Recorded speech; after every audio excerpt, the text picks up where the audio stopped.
वसई विरार परिसरामध्ये मुसळधार पाऊस सुरू आहे आणि शहरातील अनेक सखल भागामध्ये पाणी साचायला सुरुवात झाली आहे। अनेक रस्त्यांवर पाणी आल्यामुळे इथे वाहतूक देखील विस्कळीत झालेली आहे। बऱ्याच दिवसांच्या खंडानंतर मुंबई आणि आजूबाजूच्या परिसरामध्ये आता पावसाला सुरुवात झालेली आहे। पावसाचा अलर्टही जारी करण्यात आलेला होता। वसई विरार परिसरामध्ये मुसळधार पाऊस बरसतोय। सकाळपासूनच पावसाने जोर धरलेला आहे। परिणामी अनेक सखल भागामध्ये पाणी साचायला सुरुवात झाली। त्या व्यतिरिक्त अनेक मुख्य रस्त्यांवरती पाणी आलेलं आहे आणि त्यामुळे वाहतूक विस्कळीत झाली आहे।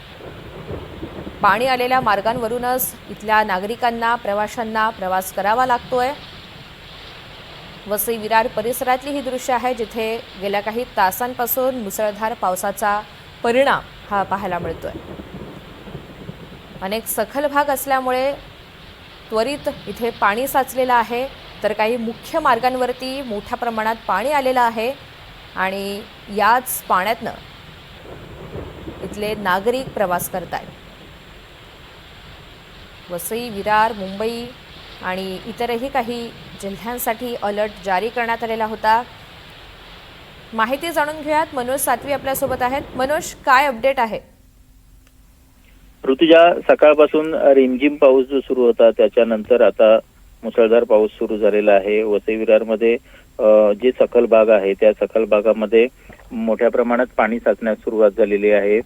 विरार स्टेशन कडून जो महामार्गाकडे म्हणजे मुंबई अहमदाबाद हायवेकडे जाणारा रस्ता आहे त्या रस्त्यावर चंदनसार परिसरात मोठ्या प्रमाणात पाणी साचलेलं आहे।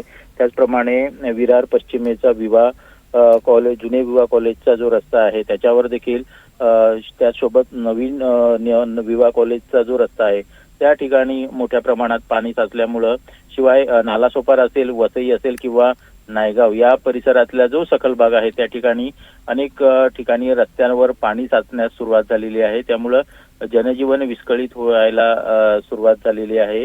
अनेक वाहनं आहेत ती वाहनांना पाण्यातूनच वाट काढून जावं लागतंय।